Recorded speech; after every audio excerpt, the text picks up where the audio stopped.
Hari ini tadi pagi saya melayani di Kelapa Gading jam 8.30 dan di jalan ke Tamrin Residence saya berkesempatan untuk datang mengunjungi dan menyapa teman saya, Pendeta Abraham, dan saya percaya bahwa saat-saat ini gereja harus bersatu. Amin.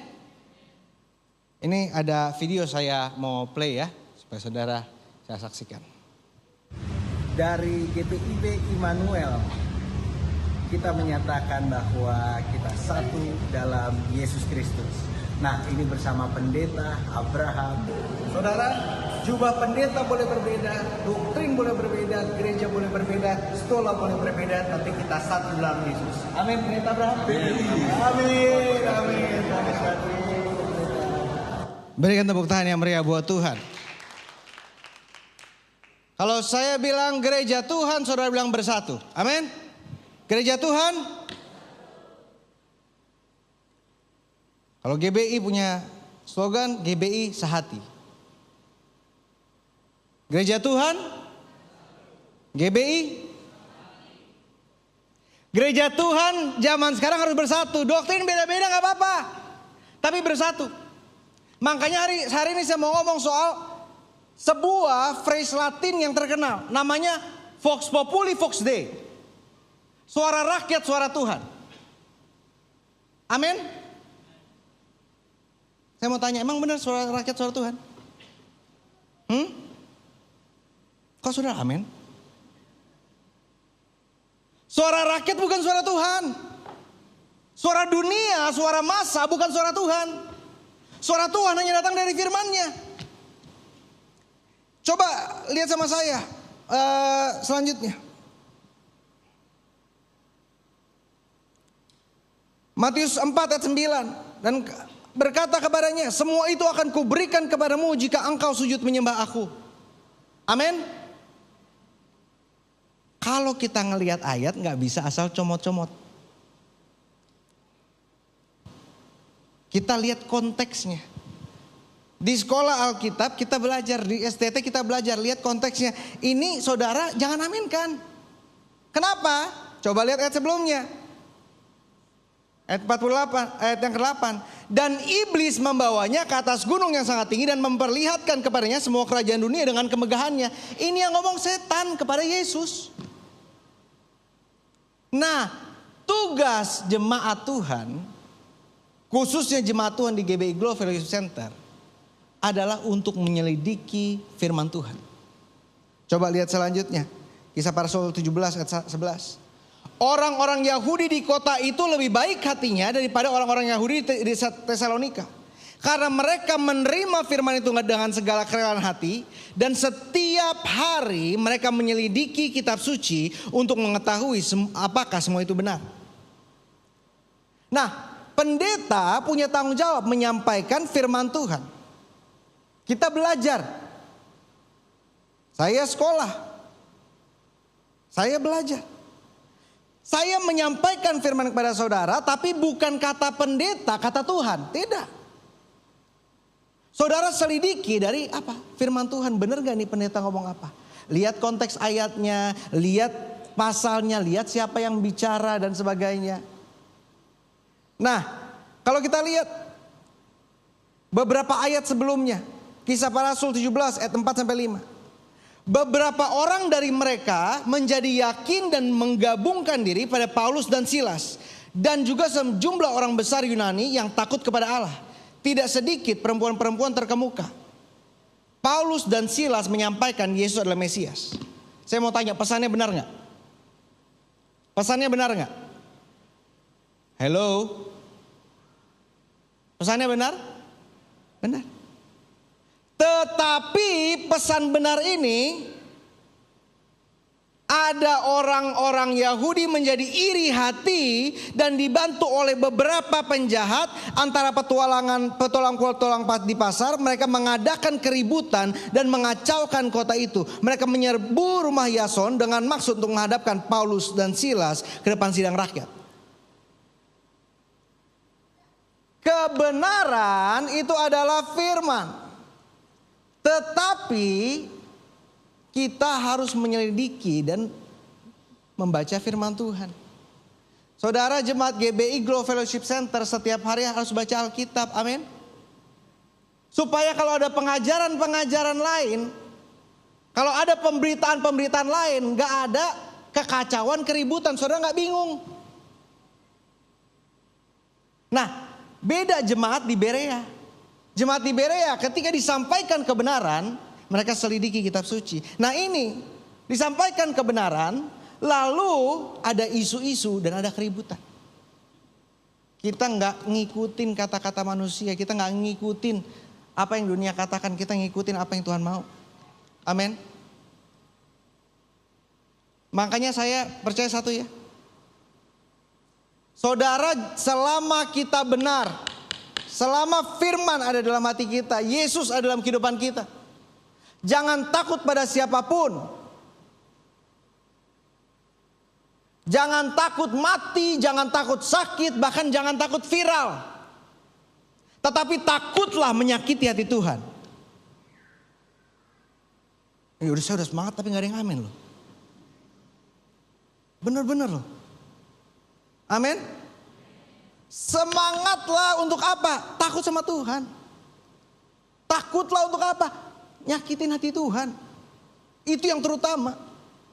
Yesus bilang apa? Jangan takut sama yang bisa membinasakan tubuhmu, tetapi sama yang membinasakan jiwamu.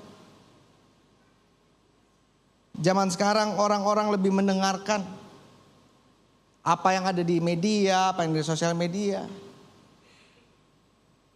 Dengarkan firman. Suara rakyat bukan suara Tuhan. Kita berbeda. Saudara, saya mau bilang ya. Saudara itu bukan orang-orang Indonesia yang sedang menuju kerajaan Allah.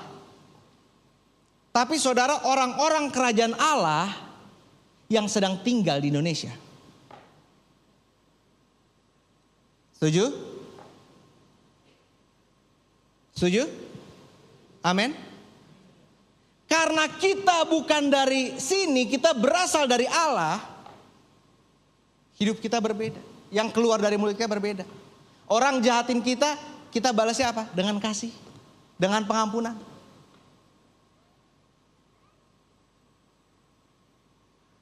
Hari ini saya mau bahkan bicara satu pasal lebih supaya saudara mengerti dan kita lihat sama-sama. Ini kontroversial nih.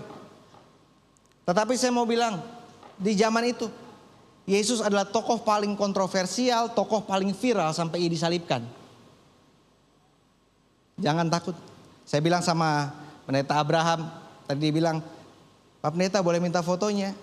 Saya bilang, siap Pak Pendeta, ini foto-fotonya. Tidak takut viral kah? Dia bilang, kalau viral untuk kebaikan bagus toh, hehehehe. Coba kita lihat ekstra ayatnya. Yesus disalibkan karena permainan politik zaman itu. Nah, nanti kita akan lihat ayat-ayatnya. Cuma saya mau jelaskan pada saudara dulu satu ya. Kalau saudara buka Alkitab, di tengah-tengah antara perjanjian lama dan perjanjian baru ada halaman kosong. Halaman kosong ini yang saya belajar di sekolah STT. 400 tahun Tuhan tidak bicara, ini yang disebut intertestamental period. Masa di mana Tuhan tidak berbicara, makanya di perjanjian lama tidak ada Saduki, tidak ada Farisi, tidak ada Eseni, baru kita temukan di perjanjian baru. Sekte-sekte itu. Nah, di 400 tahun ini, disitulah Roma menjajah bangsa Israel. Yerusalem di bawah kepemimpinan Romawi. Judea dan Samaria dipercayakan kepada Pilatus. Pilatus adalah prokurator Roma. Dia mengatur dari keuangan sampai manajemen pemerintahannya. Jadi backgroundnya zaman itu bangsa Yahudi dijajah oleh Romawi. Bangsa Yahudi tahu akan adanya Mesias, tapi Yesus datang Mesias untuk membebaskan kita semua umat manusia dari dosa. Tapi Mesias yang mereka harapkan adalah membebaskan dari Romawi. Saudara mengerti sampai sekarang? Ada yang tidur beberapa. Gak apa-apa lah yang live di rumah aja ya. Jadi backgroundnya Yesus dimusuhi karena pengikutnya mulai banyak. Nah, orang-orang berkuasa ini takut. Zaman itu disebutnya sekte. Yaitu Farisi, Eseni, Saduki. Nah, mereka adalah pemimpin-pemimpin agama. Tetapi mereka juga ada politiknya dengan pemerintah. Ada kepentingan. Pemerintah Romawi. Nah, kita mau lihat nih satu pasal sama-sama nih. Yohanes 18 ayat 29. Sebab itu Pilatus keluar mendapatkan mereka dan berkata, apakah tuduhan kamu kepada orang ini? Jawab mereka kepadanya, jikalau ia bukan penjahat, kami tidak menyerahkan kepadamu. Jadi Yesus dibawa kepada Pilatus oleh imam-imam ini. Pilatus bilang salahnya apa? Mereka bilang ya dia penjahat. Kata Pilatus kepada mereka, ambil dia, hakimi dia menurut hukum Tauratmu. Kata-kata orang Yahudi, kami tidak diperbolehkan membunuh orang. Demikian hendaknya supaya genaplah firman Yesus, cara yang dikatakannya untuk menyatakan bagaimana caranya ia mati. Maka kembalilah Pilatus ke dalam gedung pengadilan lalu memanggil Yesus dan bertanya kepadanya, engkau inikah raja orang Yahudi? Jadi dari dibawa sama orang-orang Yahudi, ini penjahat nih, salahnya apa? Kami nggak mau tahu, pokoknya ini penjahat. Ya udah hukum sendiri, nggak bisa karena kami nggak boleh membunuh. Jadi Pilatus tanya sama Yesus. Ayat 33. Engkau inikah raja orang Yahudi? Jawab Yesus. Apakah engkau katakan hal itu dari hatimu sendiri? Atau adakah orang lain yang mengatakan kepadamu tentang aku? Saudara, kalau kenal Yesus itu, jangan dari mulut orang. Jangan dengar dari orang. Tapi kenal sendiri. Banyak orang tahu Yesus tapi gak kenal Yesus. Kalau saudara cuma ke gereja seminggu sekali, saudara tahu Yesus tapi gak kenal. Kenal itu harus ada komunikasi, punya hubungan. Yesus tanya makanya itu. Engkau mengenal aku dari hatimu atau kata orang? Saudara yang duduk di tempat ini, saudara menyaksikan live. Saudara kenal Yesus itu karena saudara dibesarkan dari keluarga Kristen? Atau saudara betul-betul mengalami Yesus dan saudara percaya kepadanya dan memegang janji-janjinya? Jangan sampai kita pakai kalung salib. Karena apa? Gegayaan kita orang Kristen. Coba lihat ayat yang 34.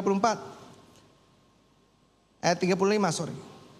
Kata Pilatus, apakah aku seorang Yahudi? Bangsamu sendiri dan imam-imam kepala yang telah menyerahkan engkau kepadaku. Apa yang telah kau perbuat? Jawab Yesus. Kerajaanku bukan dari dunia ini. Jika kerajaanku dari dunia ini, pasti hamba-hambaku telah melawan. Supaya aku jangan diserahkan oleh orang Yahudi. Tapi kerajaanku bukan dari sini. Saudara, pertolongan terbesarmu bukan dari sini tapi dari sana. Pertolongan terbesarmu bukan uang kenalanmu, tapi pertolongan terbesarmu berasal dari Tuhan. Amin. Kita adalah warga kerajaan Allah. Jangan berharap pada manusia, jangan berharap kepada apa yang kita bisa lakukan, siapa yang kita kenal. Tapi berharaplah pada Tuhan. Karena Tuhan yang kita sembah begitu sanggup dan tidak pernah mengecewakan. Berikan tepuk tangan yang meriah buat Tuhan. Nah, ayat 37. Pilatus tanya lagi kepada Yesus, jadi engkau adalah raja? Jawab Yesus, engkau mengatakan aku adalah raja. Untuk itulah aku lahir, untuk itulah aku datang dalam dunia, supaya memberi kesaksian tentang kebenaran. Setiap orang yang berasal dari kebenaran mendengarkan suaraku. Lalu Pilatus bilang lagi, apakah kebenaran itu? Karena zaman itu kalau orang Romawi mereka suka dengan filosofi. Mereka bilang apakah kebenaran itu? Sesudah mengatakan demikian, keluarlah Pilatus lagi mendapatkan orang Yahudi dan berkata kepada mereka, aku gak mendapati kesalahannya apapun. Aku udah cek, Yesus gak salah. Tetapi apa yang orang-orang Yahudi katakan? Gini deh, ini usahanya Pilatus ya. Ayat yang 39 sampai 40. Usaha Pilatus gini deh. Ini kan udah mau Paskah. Kamu ada kebiasaan nih. Aku bisa membebaskan. Ada Yesus yang memberi makan ribuan orang, yang menyembuhkan ribuan orang, yang menyatakan pesan damai. Atau ada Barabas, penjahat. Sengaja Pilatus mau membela Yesus ditaruh demikian. Pilih siapa nih? Pilih orang baik atau pilih Barabas orang penyamun ini? Rakyat pilih siapa? Barabas. Mereka bilang kami gak mau tahu, Barabas yang bebas. Makanya ayat 40 mereka berteriak pula, jangan dia melainkan Barabas. Padahal Barabas orang penyamun. Nah kita lihat pasal selanjutnya, Yohanes 19 ayat yang pertama. Lalu Pilatus mengambil Yesus dan menyuruh orang menyesah dia. Sesah itu dicambuk saudara 39 kali. Ayat yang kedua, prajurit-prajurit mengayam sebuah mahkota duri dan menaruhnya ke atas kepalanya. Mereka memakaikan dia jubah ungu. Dan sambil maju ke depan mereka berkata, salam hai raja orang Yahudi. Lalu mereka menampar mukanya. Yesus disiksa, dicambuk, dihina. Kepalanya ditaruh mahkota duri. Dan di Israel itu ada pohon akarnya, dia punya tangkai. Ada durinya sepanjang-panjang ini. Nah itu yang dipercaya yang ditancapkan. Dan nggak ditaruh baik-baik, tapi ditancapkan sampai darah mengalir. Dia sudah dipukul, dipermalukan, ditaruh, dicambuk. Mungkin Pilatus pikir ya udahlah, pasti ini semua kesian.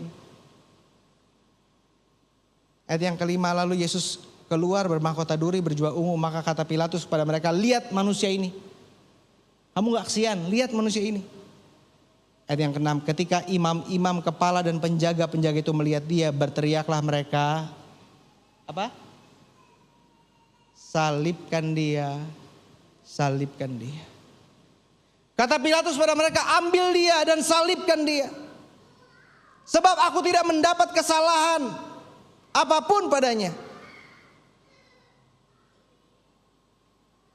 Jawab orang Yahudi itu padanya, kami mempunyai hukum dan menurut hukum itu ia harus mati. Sebab ia menganggap dirinya sebagai anak Allah. Ketika Pilatus mendengar itu bertambah takutlah ia. Lalu ia masuk ke dalam gedung pengadilan dan berkata kepada Yesus, dari manakah asalmu? Kenapa? Karena kalau saudara baca konteksnya sebelumnya, Pilatus dibilang sama istrinya, aku mimpi Yesus itu orang baik. Jadi ketika Pilatus mendengar Yesus bilang dia anak Allah, bingung, takut dia.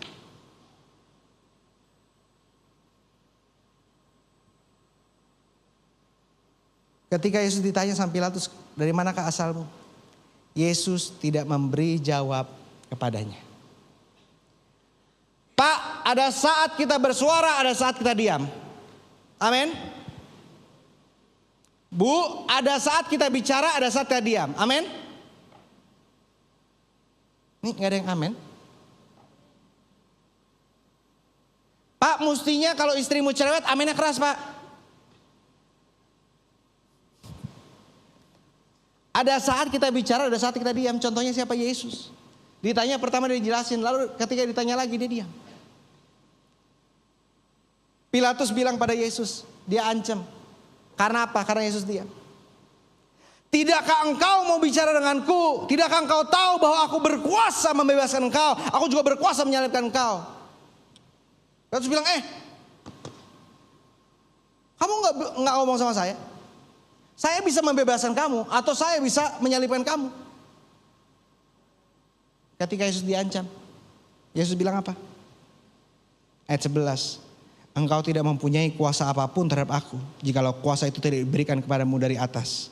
Sebab itu dia yang menyerahkan aku kepadamu lebih besar dosanya. Ketika diancam, ada saat-saat kita gak perlu balas. Amin. Ketika orang menyerang kita, ada saat-saatnya kita diam.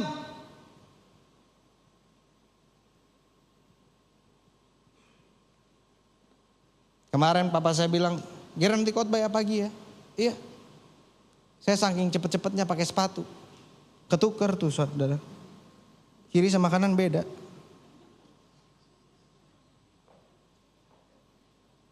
Tapi saudara gak sadar kan, gak lihat kan? Gak sadar sampai saya bilang.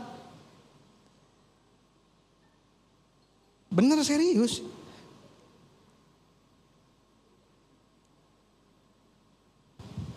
Banyak dari kita tuh gak sadar kalau gak dibilangin. Makanya saya mau bilang sama saudara. Jangan dengar mulut orang, tetapi dengarkan firman Tuhan. Cari Tuhan, utamakan Tuhan. Nah, coba kita lihat selanjutnya. Sejak itu Pilatus berusaha untuk membebaskan dia, yang 12. Tetapi orang-orang Yahudi berteriak, jika engkau membebaskan dia, engkaulah bukan sahabat Kaisar. Setiap orang yang menganggap dirinya sebagai raja, ia melawan Kaisar. Sebutkan lain. Ia melawan Kaisar. Pilatus udah berusaha untuk membebaskan Yesus. Karena gak ada kesalahannya. Tetapi apa? Masih dipaksa. Engkau jadi berarti memusuhi Kaisar. Kita laporin nih. Kalau zaman sekarang ya bahasanya, ya. Kalau lu gak lakuin apa yang gua mau, gua viralin, mampus lu. Jangan takut pada ancaman manusia. Amin. Kita cuma takut apa? Kita cuma takut menyakiti hati Tuhan. Karena Tuhan sudah begitu mengasihi kita. Berikan tepuk tangan yang meriah buat Tuhan. Hari ini juga saya pakai batik Papua. Keren? Terima kasih.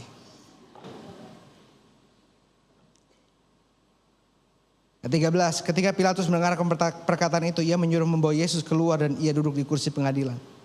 Di tempat yang bernama Lysostros, dalam bahasa Ibrani Gabata. Hari itu adalah hari persiapan Paskah, kira-kira jam 12. Kata Pilatus pada orang Yahudi, inilah rajamu. Maka berteriaklah mereka, ayat yang 15. Enyahkan dia, salibkan dia.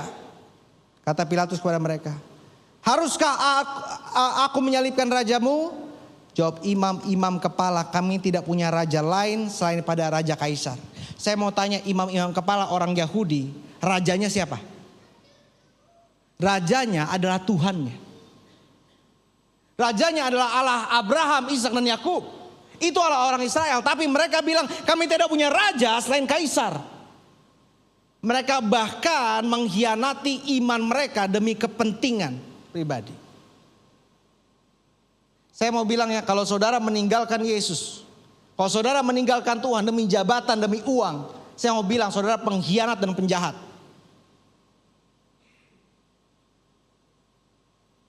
Saya ulangi sekali lagi nih, supaya pada bangun semuanya. Saudara yang tidur tiba-tiba saya bilang gitu udah mulai bangun. Saya ulangi sekali lagi. Kalau saudara meninggalkan iman saudara pada Yesus, karena jabatan, karena uang, karena kepentingan pribadimu, engkau pengkhianat dan penjahat. Biarlah kita kehilangan segala sesuatu, tapi kita masih punya Yesus. Daripada kita punya segalanya, tapi kita kehilangan Yesus. Berikan tepuk tangan yang beribu. Solusinya apa? Ini bagaimana? Coba kita lihat sama-sama. Yohanes 12 ayat 12 sampai 13. Ini banyak ayat ya saudara ya. Saudara bisa saksikan nanti online atau kalau mau PowerPoint-nya juga nanti bisa di airdrop. Bisa nggak? Aman lah. Ini tadi kita baca Yohanes 19. Ini cuma beda 7 pasal saudara. Ketika harinya orang banyak yang datang merayakan pesta mendengar bahwa Yesus sedang di tengah jalan menuju Yerusalem. Mereka mengambil daun-daun palem dan pergi menyongsong dia sambil berseru-berseru, Hosana, Hosana, diberkatilah dia yang datang dalam nama Tuhan, Raja Israel. Wah, coba beda 7 pasal. Orang-orang dari bilang Hosana, orang-orang dari bilang diberkatilah dia. Saya bilang enyahkan dia dan salibkan dia. Jangan sampai nih saya bilang, jangan sampai nih saya bilang. Zaman itu ya kalau kita pikir kritis. Kemana ribuan orang itu yang mengikuti Yesus, yang mendengarkan dia, yang makan roti dan ikan, kemana orangnya? Kemana yang teriak hosana ketika ada Yesus mau disalibkan? Jangan sampai kita jadi orang Kristen yang sama, di mulut kita hosana tapi di hati kita salibkan dia. Kalau engkau tidak mengenal Tuhan dan tidak mentaati firman-Nya, itu engkau dalam hatimu sedang berkata salibkan dia, tapi mulutmu berkata hosana di gereja. Menjadi pengkhianat dan bermuka dua. Coba lihat kiri kanan saudara. Ada yang muka dua gak? Hah? Kalau mukanya gak dua, coba tanya aja. Lu pengkhianat gak? Jangan sampai orang-orang yang sama yang bilang hosana, orang yang sama yang bilang salibkan dia. Tetapi memang ini permainan iblis dari awal, saudara. Ini permainan iblis dari awal. Coba lihat Kejadian 3 ayat 4 sampai 5. Tetapi ular itu berkata kepada perempuan, sekali-kali kamu tidak akan mati. Tapi Allah mengetahui bahwa pada waktu kamu memakannya, matamu akan terbuka, kamu akan menjadi seperti Allah, tahu tentang yang baik dan yang jahat. Dari pertama iblis buat manusia jatuh dalam dosa dengan apa? Dusta. Dia bilang, yang Tuhan bilang sama kamu jangan makan buahnya itu bohong. Tuhan bohong. Kamu mendingan makan deh. Sekarang saudara, hal yang sama terjadi. Banyak orang dipakai iblis kalau mendengarkan dusta.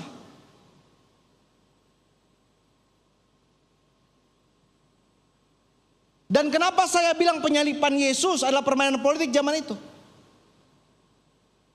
Karena iblis menggunakan dusta, kekuatan, uang, jabatan untuk menjebak Yesus. Kejadian 3 ayat 11 sampai 13. Ini nih, ini yang terjadi seperti tadi di Yohanes 19. Kejadian 3 ayat 11 sampai 13. Siapakah yang memberitahukan kepadamu bahwa engkau telanjang? Apa engkau makan dari buah pohon yang kularang kau makan itu?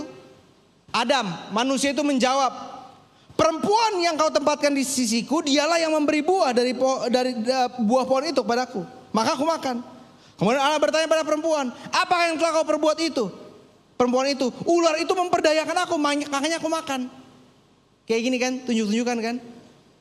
Yang salah siapa? Dia yang salah. Lah dia yang suruh, dia yang ini, dia yang ini, dia yang ini. Iblis dari pertama itu, rancangan Allah bagi manusia apa? Kebaikan, kesehatan, hidup di Taman Eden dengan apa? Dengan kelimpahan. Tapi karena manusia jatuh dalam dosa, iblis itu makanya saya bilang ahli dalam manipulasi. Iblis itu ahli dalam dusta, manipulasi, membingungkan dan memutarbalikkan kebenaran. Sekarang kalau misalnya saudara lihat berita, lihat sosial media, informasi begitu banyak, saudara nggak tahu mana yang benar nih.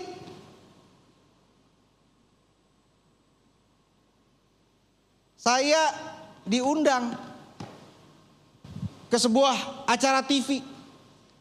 Saya nggak akan sebut. Diundang buat ngerumpi. Saya pendeta, panggilan saya untuk memberitakan firman. Bukan ngerumpi. Gini loh gue mau klarifikasi. Panggilan saudara juga beritakan firman. Bukan klarifikasi, bukan bela. Ada yang bilang sama saya, pastor saya siap bela Pendeta Gilbert, saya siap bela pastor. Saya bilang kami hamba Tuhan, udah ada Tuhan yang bela. Tuhan yang membela kami, Tuhan yang membela saya. Justru apa yang manusia reka-rekakan untuk kejahatan, Tuhan mereka-rekakannya untuk kebaikan. Berikan tepuk tangan yang meriah buat Tuhan. Amin. Panggilan kita semua untuk memberitakan Injil. Lewat mulutmu, lewat hidupmu, dan lewat jempolmu. Lewat mulutmu engkau beritakan Injil, lewat hidupmu engkau hidup sesuai firman Tuhan. Lewat jempolmu engkau share firman Tuhan, share kebenaran.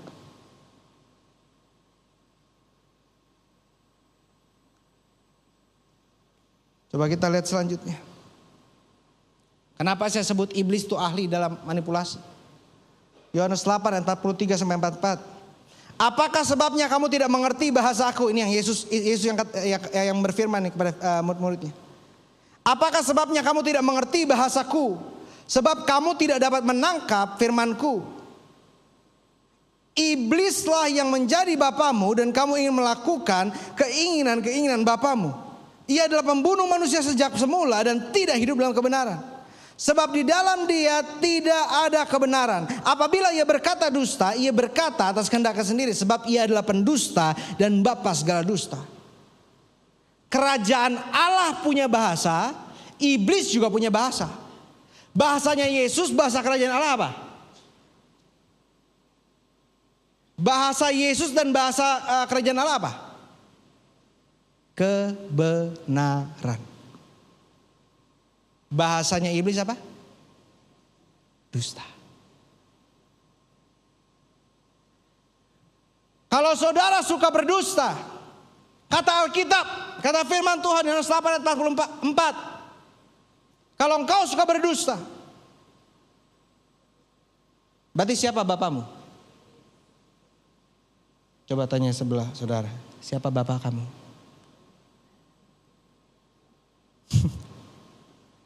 Bapak kita, saya yakin tapi bapak kita adalah bapak surgawi. Makanya jaga mulut kita, jaga jempol kita, bukan dusta yang kita sebarkan, tapi firman dan kebenaran yang kita sebarkan. Berikan tepuk tangan yang meriah buat Tuhan. Perjuangan saudara, tanggung jawab saudara adalah untuk melawan kebohongan iblis. Amin. Perjuangan kita adalah untuk melawan kebohongan iblis. Dengan apa? Dengan kebenaran, dengan firman.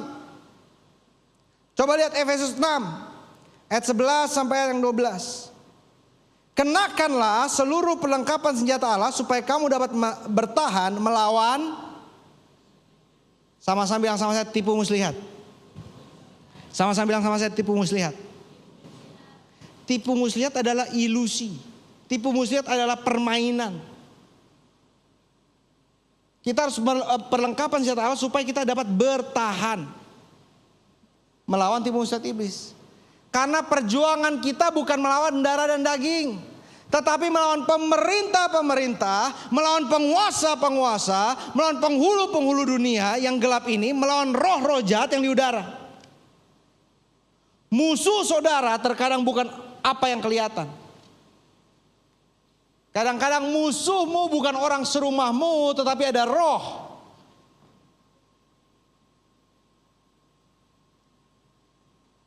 Karena itu, saya percaya ini nih, iman kita harus kuat. Sama-sama bilang sama saya, iman saya harus kuat. Sama-sama bilang sama saya, iman saya harus kuat. Iman kita harus kuat. Bagaimana kita kuatkan iman kita?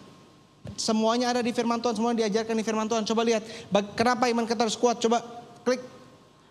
Roma 10:17. Jadi iman timbul dari pendengaran dan pendengaran oleh firman Kristus. Iman saudara kuat, makin saudara mendengar firman Kristus. Hati kita akan makin kuat melawan segala kebohongan iblis. Saudara jadi bisa membedakan. Bu, kalau lihat sosial media bu, jangan gampang reaktif. Banyak orang tuh reaktif. Reaktif itu apa? Kalau dia lihat sesuatu, langsung dia bereaksi. Tapi kita orang yang bukan reaktif, tapi aktif membagikan Injil. Ada yang amin lagi. Mana sih kursi bapak saya? Saya duduk aja deh. Jangan jadi orang yang reaktif pada dunia, tapi aktif membagikan Injil. Amin. Hati-hati dengan jempolmu zaman sekarang, apa yang kau ketik, apa yang kau share. Pastikan itu untuk kerajaan Allah. Karena iblis mau coba membingungkan. Iblis mau coba mempersalahkan, ini salah, ini salah, ini salah. Supaya apa? Supaya bingung.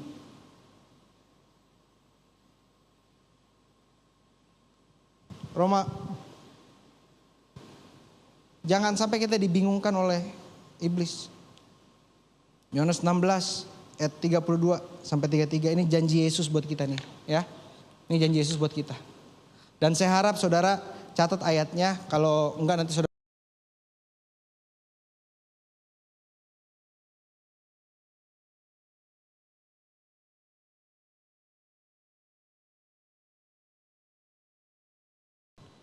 Dan kuasa Roh Kudus. Kalau lucu-lucu saya bisa, gimmick-gimmick bisa juga. Cuma hari ini saya mau menyampaikan kebenaran dulu. Amin. Aha, klik. Yohanes 16 ayat 32-33, ini saya akhiri dengan ini ya. Lihat, saatnya datang, bahkan sudah datang, bahwa kamu dicerai-beraikan, masing-masing ke tempatnya sendiri, dan kamu meninggalkan aku seorang diri. Namun aku tidak seorang diri, sebab Bapa menyertai aku. Sama-sama bilang sama saya tidak pernah sendiri. Ada Tuhan yang menyertai saya. Saya tidak pernah sendiri. Ada Tuhan yang mengerti saya.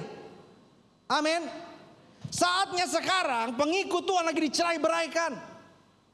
Oh, gereja ini beda doktrin, gereja ini beda ini, oh gereja ini, gereja ini. Karena apa?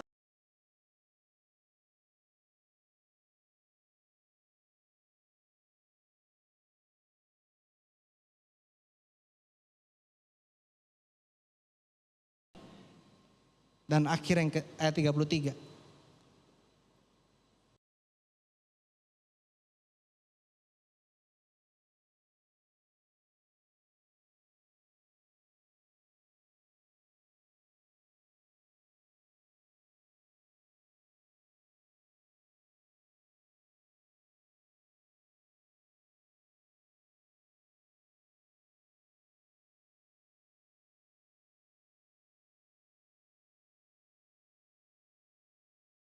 Itu udah janji Yesus. Yesus udah bilang, kamu di dunia akan menderita. Kamu di dunia akan mengalami penderitaan. Kamu akan dianiaya. Tetapi pesan Yesus apa? Kuatkanlah hatimu, aku telah mengalahkan dunia. Lewat salib, lewat darahnya yang tertumpah, ia mengalahkan kuasa dosa, membebaskan kita semua. Berikan tepuk tangan yang meriah buat Tuhan. Dan saya percaya firman Tuhan. Saya percaya Injil. Alkitab berkata, orang percaya akan menumpangkan tangan pada orang sakit akan disembuhkan. Amin. Dan saya juga percaya, kalau kita praktekkan, itu akan terjadi. Mari sama-sama kita bangkit berdiri.